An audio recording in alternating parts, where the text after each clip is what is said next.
Welcome, Matt Duvalois. So excited to have you here today. Let's get started with Good Morning Meeting. This was a long time coming. This was a long time coming, actually. Me and you on a podcast together. What are we talking about? I know, somehow we always just barely miss each other. I'm super excited to be talking to Matt today.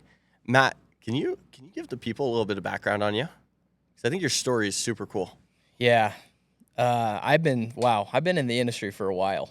Yeah. We're going on year 8. So I'm some may say salty. Yeah. Some may say salty dog. Some would say that.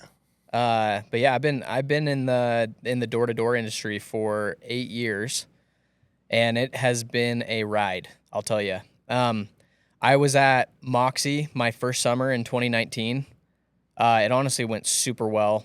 I was the top rookie in my office, made, $45,000. I was stoked, totally changed my life. But I realized like there was more to the industry and really like more that I could go do. And I think the opportunity could be bigger than I thought it was when I was there. So I ended up meeting with the guys at GreenX before we started the grit. And all the things, you'll become the product of your environment. Proximity matters.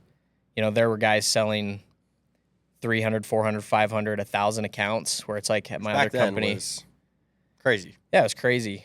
My other company, like I didn't have that. I think the top rep did 500 and then the next rep did 300. So this is 2019, right? Yeah, back when the ACVs were fat. Yeah.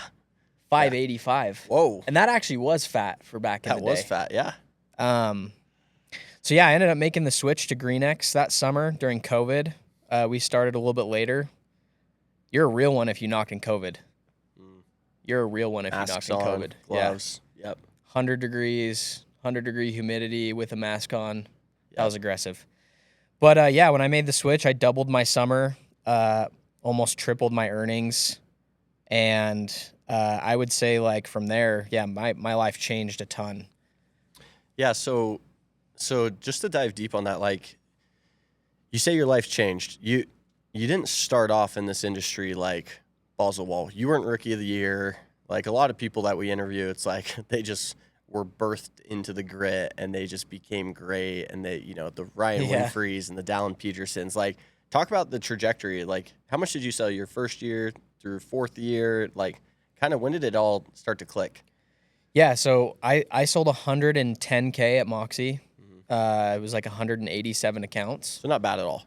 Well, no, it wasn't horrible. No. And like I said, it was a great experience and totally changed my life, like knowing I could do door-to-door.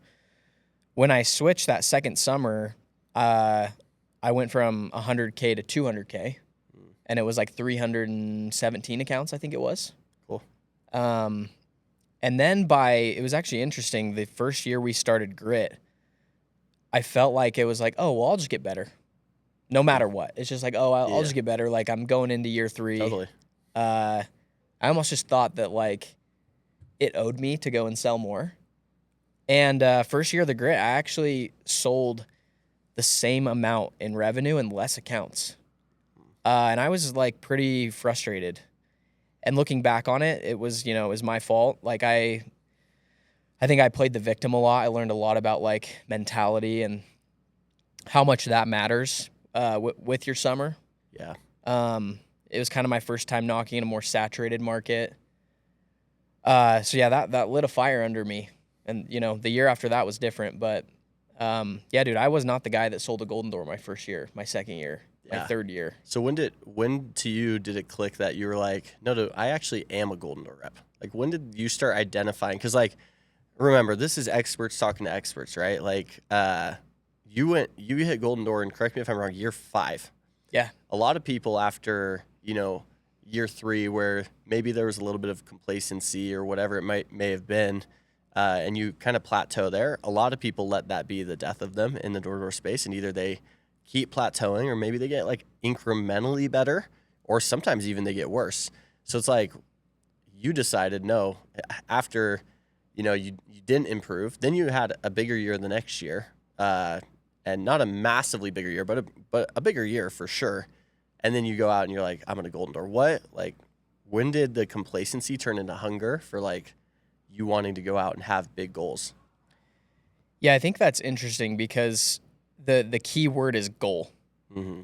And I always tell people this, like, you are not going to mistakenly sell a certain amount of revenue, whether that's like 200K, 300K, 400K, a Golden Door. Like, you won't stumble upon that. When it clicked for me was when I decided that it was like I was going to be so hungry for that goal of a Golden Door or whatever it was that all of my other actions just didn't matter because I was going to do everything possible to go get it because I was so hungry for it. Yeah. And it's like when you're starving, you will do anything to get food. But if the goal is not to find the food, you're not going to. Mm. And so that next year, I remember like very, very clearly, I was like, I'm good at the pitch. Yeah. My pitch is good. Because a lot of people are talented in this industry. Yes. For sure. You see talent all over, and you've worked with a ton of talented people. So, sorry, Yeah. continue. I was good at the pitch. Yeah. Like, I didn't think that was my problem. Actually, I knew that wasn't my problem. My problem was that I played the victim that summer, and that's why I got the same results. Wow. And that next summer, and I remember in the off season leading up to that next summer, I actually don't even think I trained my pitch one time. And that might sound crazy, but I don't think that I did. Yeah. I focused completely on mentality. And I actually was like going around and like I would go and like sit down with all of the top reps. And instead of asking them questions about the pitch, I would just ask them questions about like what their mindset was, their mentality, Yeah. like what their routine was. Yeah. Well, And not to interrupt, but let's talk about that. Again, Yeah. like you ask the experts. Not everyone has access to these like amazing experts. Like, what is the difference? Like, how are the people? How can you tell that these guys have more hunger than everyone else? Like, what are they doing on a daily basis to prove that? What Yeah. did you learn from those people? well, I think at like a lot of companies, you have like one or two guys that are like super good. Totally. And you can go and talk to those guys and they'll probably give you some good feedback. The thing about the grit that helped me was I got to go and like interview like dozens of the top reps and get different pieces of feedback of like, hey, this is what I do. This helped for me. Like there's a lot of different things. Yeah, it's not just this one switch flip that every single Golden Door rep has. Like everyone has their own style. And that's what I would say like really helped me understand what I needed to do. And the conclusion that I came to that was actually a common thing within a lot of the top performers is they were the hungriest and they were the most obsessed. Mm. They were the most obsessed with hitting their goal and they were the most obsessed with getting the food. Yeah. They were hungry. Yeah. And so I had to realize and look back, like, it's not that I wasn't hungry. Like, Yeah, because you still had worked hard. yeah, like I had non-negotiables. Like my first summer was like, I was hungry and obsessed for like, I didn't want to have to come home and work another job after my first summer. My second summer was like, ain't no way I'm not making $100,000. Yeah. My third summer, I was like, I need to go make enough money to go and buy a house. Yeah. Because like me and my wife put a down payment on a house that we didn't even look at in the middle of the summer. I was like, Wow. I need to go and make enough money to do that. And so I worked until I got that, but I was never like honed in and hungry enough for an actual goal. And in 2022, that was when I learned like a really, really valuable lesson. Obviously, the mindset trainings and everything that I did, I read a lot of books. I listened to a lot of podcasts. One book that I would like plug that totally changed my life was Relentless by Tim Grover. And then once you finish that, read Winning. And I believe Drew Hansen was the one that told me to read that. And that helped me totally level up my mindset. So I remember 2022, I was in Rhode Island and I'm at 300K by August 1st.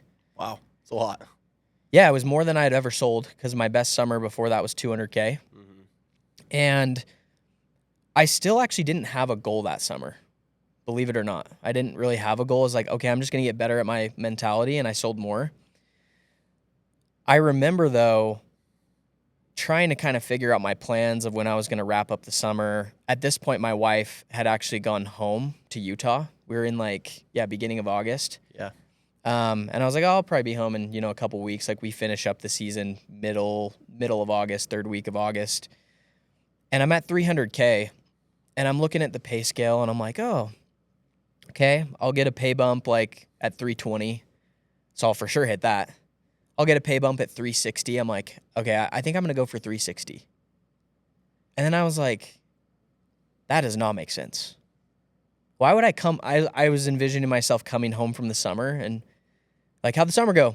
Yeah, I did 360. Yeah, what an odd number. It's like, what? Yeah. I was like, I have to do 400K. I have to do 400K because part of it was just like, I don't want to be that guy that just says I did like 320 or 330 or 360. It was like 400K is way cooler than that. And I remember like that was when in my career the switch flipped and I understood what hunger actually looked like. And so walking you through the next little bit, that next day I go out, and this is where it totally flipped. We were in our competition, the Rumble, which if you're at the Grit, you know. If you know, you know. Type beat. You know how sacred that competition is. Yep. It is a special 2 weeks, and people break through their glass ceilings. And I go out, I think it was the second day of the Rumble, and I go in PR. I have a 16K day. Whoa. I was selling everybody. Which is a PR by how much? Oh, at least 5K. Wow. And your pit, and nothing changed in the pitch. No. Not like you went to this cookie cutter. No. I mean, it's August. Everything's been hit at this point. Yeah. Okay. No, it wasn't the hood. It wasn't like that I got some sauce training. I mean, I was running the team, so yeah. You were the sauce. My training was saucy that morning. Yep. No, it was I had decided that I was going to get 400K, and I was at 300K. And I realized, like, hunger always beats talent. Hunger always beats everything. So when you ask, like, is it a talent thing? It's not. Like, I see a lot of reps in my 8 years that I've done this job. The best ones are not the most talented. They're not the best looking. They're not, like, the biggest athletes or whatever it is. Yeah. They're the ones that work the hardest because they're the hungriest and they're the most obsessed with where they're going and what they're trying to do. Yeah. So I guess let me ask you a question about that. Like, so many reps who are going to be listening to this, because we're probably going to drop this April, May. Like, I bet a lot of guys are pretty hungry right now. Like, or at least they've talked the talk, right? Yeah. Now it's time to walk the walk. Like, what happens and how can you identify in, like, your teams? Because you've ran teams for, what, 5 years now? 6 years? Yeah. A long time.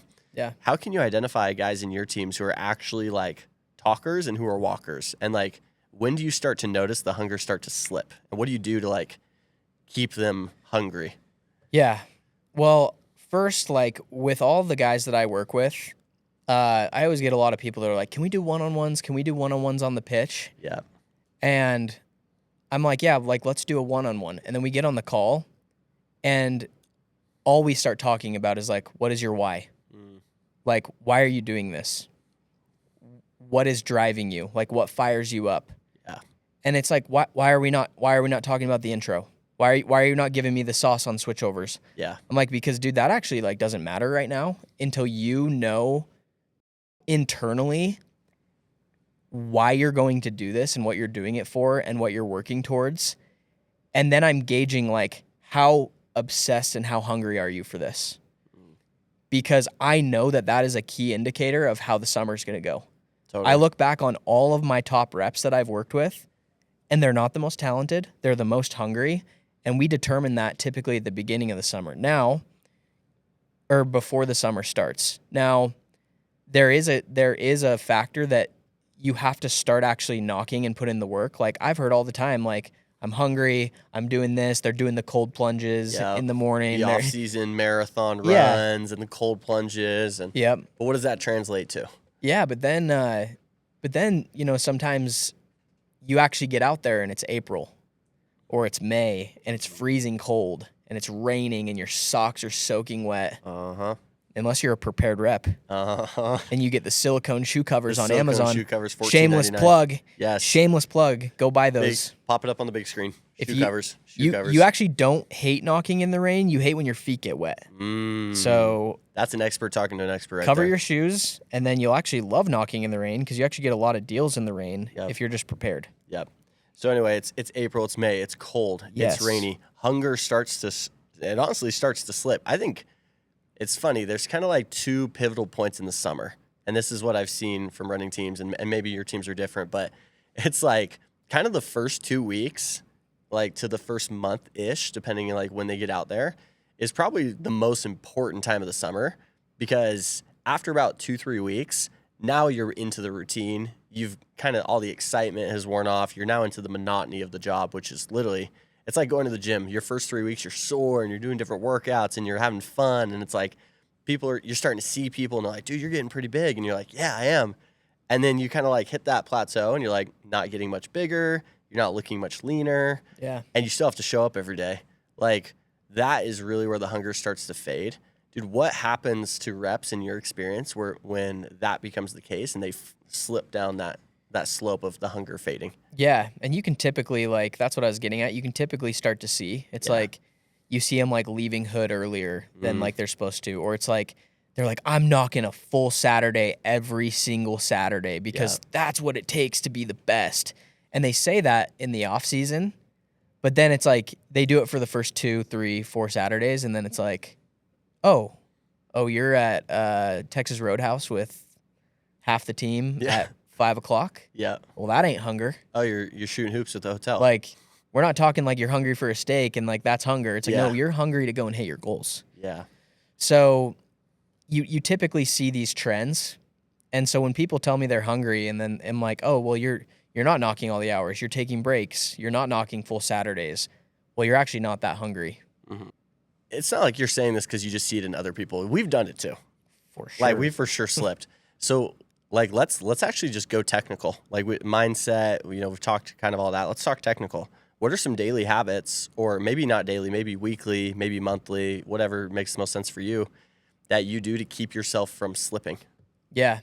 Well, and this is like what I learned when I got super hungry for my goal. Because when I go and have that PR day, and now I'm at 316K, I'm realizing like what I have to do to go and do that consistently. Yeah. So to fast forward, like what I ended up doing is I ended up selling 100K in 16 days. It was the most I've ever sold. And that's a ramp. It was a ramp, but it's like because I was so hungry. But to answer your question of like what was I doing, there was a lot of things that I was doing that like helped dictate those results. Mm-hmm. And a lot of them were choices and habits. Yeah. But that comes from being hungry. So a few of them that I can like list right away was when I would wake up, because I was so obsessed and so hungry, well, I wasn't like trying to take forever to get out and get to area and like stop at a gas station and go to the bathroom 3 times and take breaks. Like I was trying to get out there as fast as I could. Yeah. Because I knew that more time on the doors meant that I would go and sell more. Yep. So that was one thing. The other thing was like I knocked way later than I normally did because I knew that it was like I'm trying to get this done as fast as I could. Yeah. And so I stayed out longer. And internally you're also just going to like push more rounds because you're like, oh dude, I'm this far and I'm so close to like getting this deal. It's like, I got to get this one. I don't want to go knock a fresh door, have to repitch someone and take all that time. Like I'm pushing another one because I'm this close to getting it. Mm-hmm. And so you're making all these choices that stack, and those choices stack and lead to results. Like I remember the year that I sold a Golden Door, right before the summer, you told me something that like has stuck with me like forever. And you're like, dude, it's simple. Like you make choices every single day and they either help you with your goal or they take away from your goal. Mm-hmm. And you just have to choose to be disciplined enough to make those choices that help you with your goal. And all of you reps that are out there, like, you know what you should be doing. Like, it's not a thing where you're a lost puppy. You know the things that you should be doing to get better results. And honestly, you're just avoiding the work. You're avoiding the work that is actually going to go and get you the results, or you're avoiding the things that are going to go and get you the results. And that's why, you know, you're struggling or you're not doing as well as you want. And a lot of it is just a choice that you have to go make. Yeah. Well, let's talk a little bit. This is more personal for me, and maybe if it's okay, we'll get a little vulnerable here. Sure. So let's talk summer 2023. Yeah. You just came off a 400K summer. You're going into the new summer. You're knocking Northwest Indiana. Yeah. With K Glenn and the boys, and it's Yep. vibey, and you're grinding. Gosh, that place is so good. Such a sacred place. Your squad is going to kill it out there. So excited. So you go out there, and you actually are having like the best summer you've ever had. Like you flipped the switch. You said, "Hey, I did 400K last year. I saw I could do 100K in 16 days. Yes. So why would I not go for that all the time and go push myself to go do a Golden Door?" Yeah. And you were hungry and you were grinding, and you trained. I saw you in the office every day. I mean, you were training, you were preparing, and it wasn't really even pitch preparation. It was more so just like, I figured out what I needed to do, and I'm already good at the pitch. Like, let's get more technical.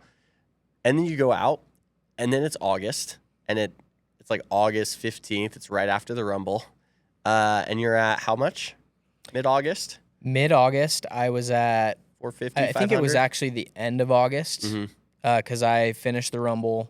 I was at 500K. Okay, right around 500K. I left Northern Indiana to go to Cincinnati with you Yeah, when I was at like 490 or something like that. cool.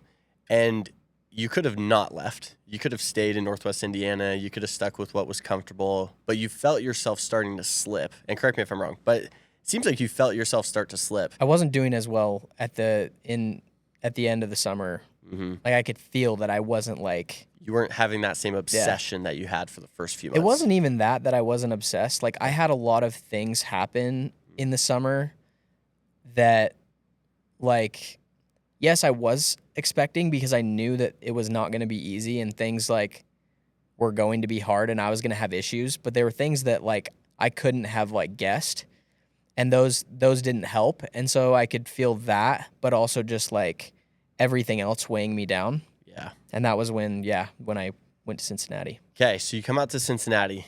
It's this breath of fresh air, hopefully. That's what you think. And then your first day, you get kicked in the teeth, right? Yeah. Maybe first couple days. Yeah. Get absolutely mollywopped. Yeah. And it's like, it would have been really easy and more comfortable probably to either just go back to what you knew, or at that point, 500K is a lot. It's still better than your best summer. How many reps have we seen finish right at 500K and they didn't push the extra mile? A lot. It's like so many. So Such good money. You make so much at 500K. you make so much. Like that is enough where That is a great if summer. your goal was to buy a house, it's done. If your goal was to, get a car, it's done. If your goal was to invest, it's done. Like selling another 150K isn't like going to make or break that year. Yeah. But for you, it was. Yeah. And so like talk about like that was probably one of the harder moments of your career because the closer you get to your goal, the harder it gets.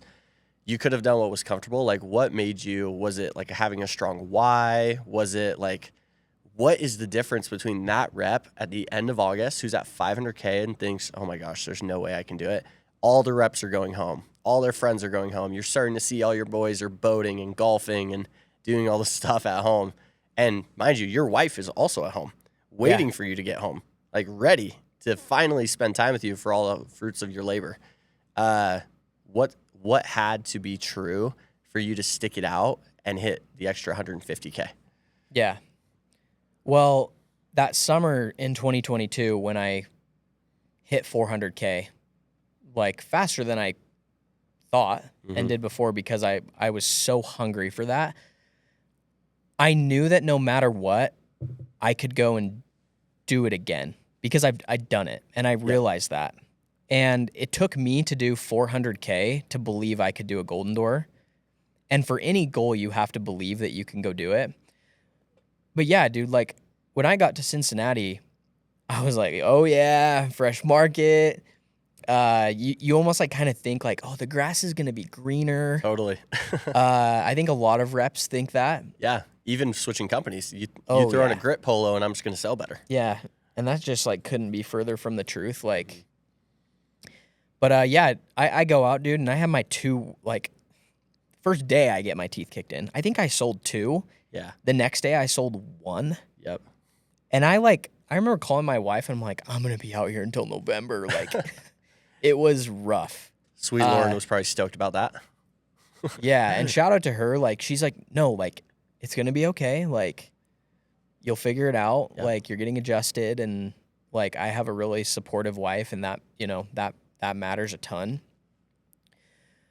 But I knew that it's like I could go do it. I had my 2 worst weeks of the entire summer. And I was like, I was worried. And I see you, like, you're ripping like 40, 50, 60K a week. Yeah. And I'm like, what am I doing? Like, what am I doing?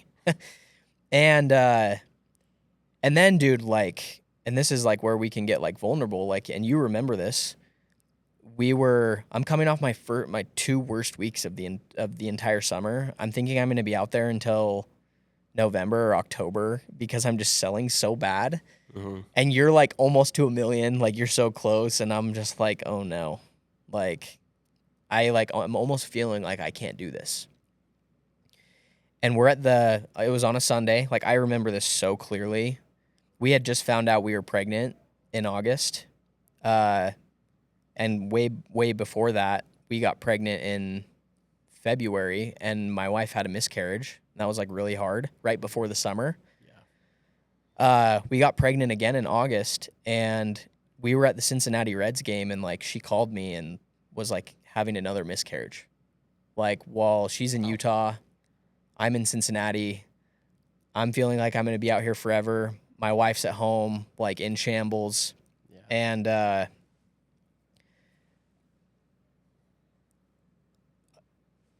you know, and my wife is so supportive. Like, that's my number one priority. Like, if she would have been like, hey, come home, I would have.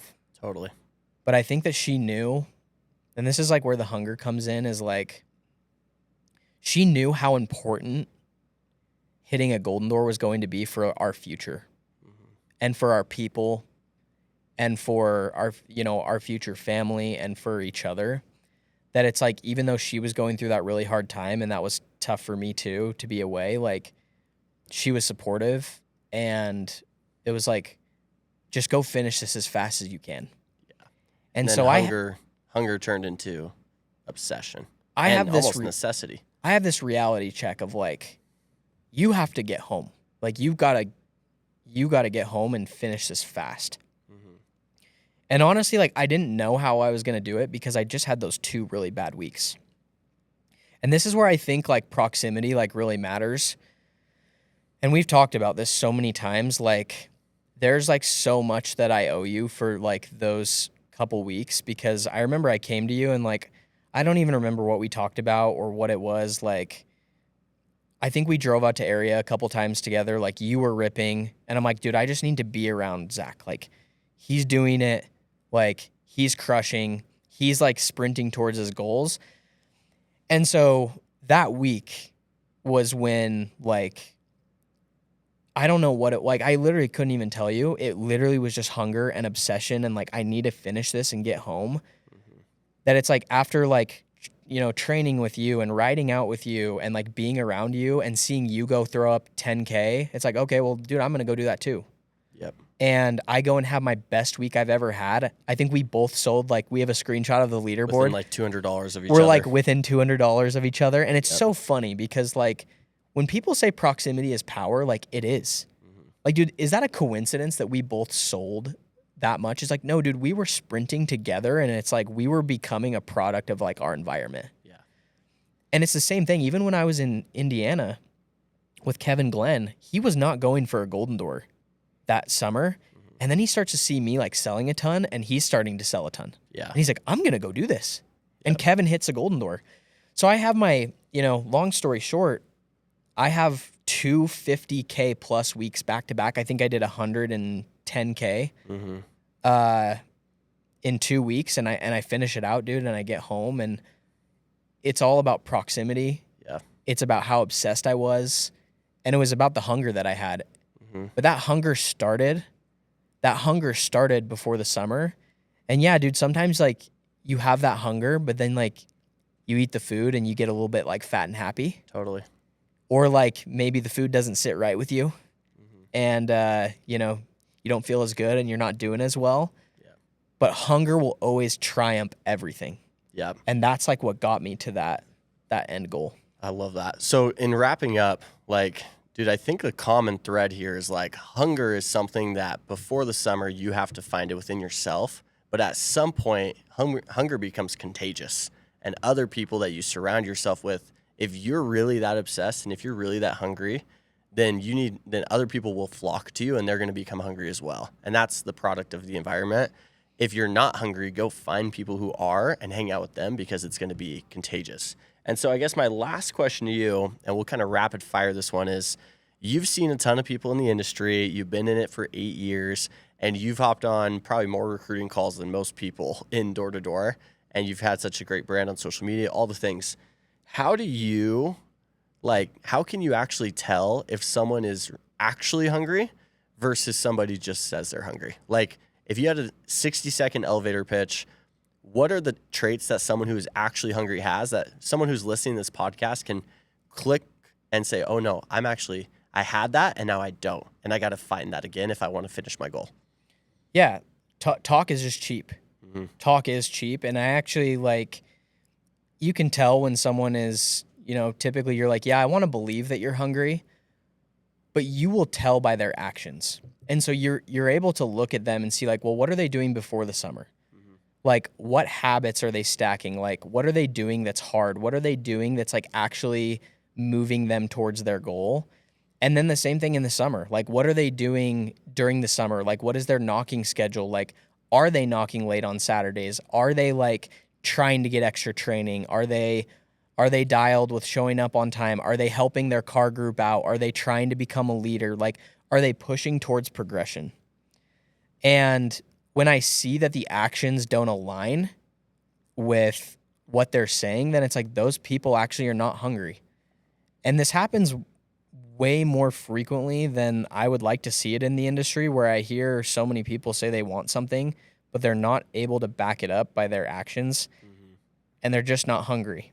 And so if you want to actually go and make it happen and get what you want, if that hunger's not there, you're just not going to get it. And your actions will reflect how hungry you actually are. That's massive.